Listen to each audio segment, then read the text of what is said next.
நான் ஒரு பாக்கியவான் என்று தான் சொல்ல வேண்டும். நட்புக்கு இலக்கணமாக திகழ்ந்த என் ஆருயிர் நண்பன் ஆனந்தன். நான் 92ல் வர்றேன். ஒரு ஆராய்ச்சியாளனாக சேர்றேன். அப்போ அவனும் ஆராய்ச்சியாளனாக தன்னுடைய வாழ்க்கையை தொடங்குறான். அவன் ஏற்கனவே எனக்கு முன்னாடி வந்துட்டான். அவன் எம்எஸ்சி இங்கே படித்தவன் தான். நான் பிஹெச்டி மட்டும்தான் இங்கே வந்தேன். அதுக்கு பிறகு நாங்கள் 2 பேருமே எப்படி தொடங்குறோன்னாக்கா, ஒரு ரூம்மேட்டாக தொடங்குறோம். ரூம்மேட்டு அப்படின்னு வாழ்க்கையை தொடங்கி, அதுக்கப்புறம் நான் அவனுக்கு முன்னாடி லெக்சராக ஜாயின் பண்ணுறேன். அதுக்கு பின்னாடி எனக்கு பின்னாடி எனக்கு லெக்சராக அவன் வர்றான்.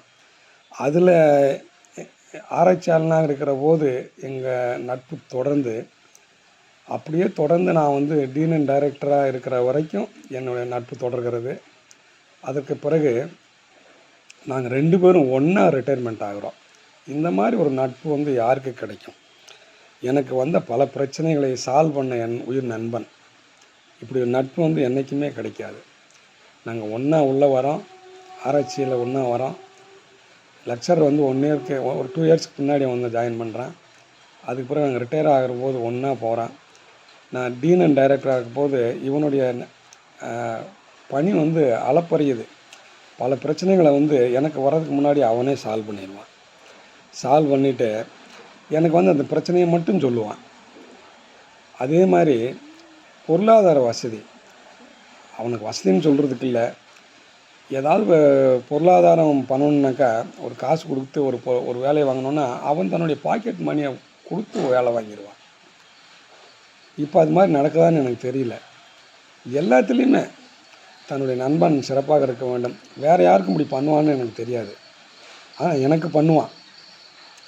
அப்படி ஒரு ரிட்டையர்மெண்ட்டு அன்னைக்கு கூட நான் அவனை பற்றி பேசுகிறப்ப என் கண்களில் கண்ணீர் வந்து விட்டது. யாரை பற்றி பேசினா கூட எனக்கு கண்ணீர் வரல, ஆனால் இவனை பற்றி பேசுகிறப்ப எனக்கு கண்களில் கண்ணீர் வந்து விட்டது. அப்படி ஒரு நட்பு.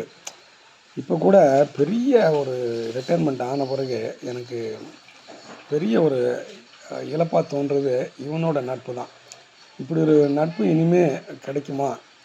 ஒரு உண்மையான நட்பு, காதல் கூட, அதாவது அன்பு கூட ஒரு காதல் தான், ஒரு நட்பு கூட ஒரு காதல் தான்.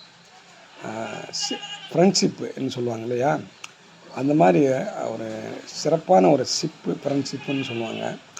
அந்த மாதிரி ஒரு நட்பு யாருக்குமே கிடைக்காதுன்னு தான் நான் நினைக்கிறேன்.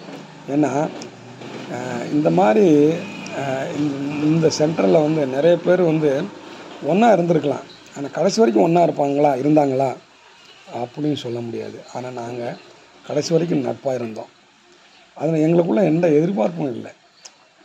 அவங்ககிட்ட நான் அவனை ஒரு கேவலமாக பல பேர் மத்தியில் பேசுகிறது அப்படிலாம் இல்லை. என்னையெல்லாம் அவன் யாராவது தப்பாக பேசிட்டாங்கன்னாக்கா அவங்ககிட்ட பேச முடியாது. அவன் உடனே ரியாக்ட் பண்ணிடுவான். நான் கூட சும்மா போயிடுவேன். ஆனால் என்னை பற்றி பேசினாக்கா அவனுக்கு பிடிக்காது. அவன் ரியாக்ட் பண்ணி அதுக்கு பதில் சொல்லிடுவான்.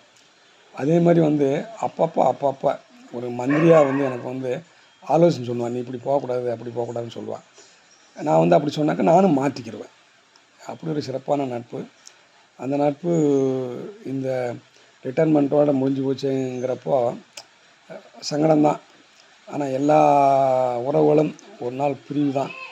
இதை நினச்சி நான் சந்தோஷப்பட்டுக்கிறேன்.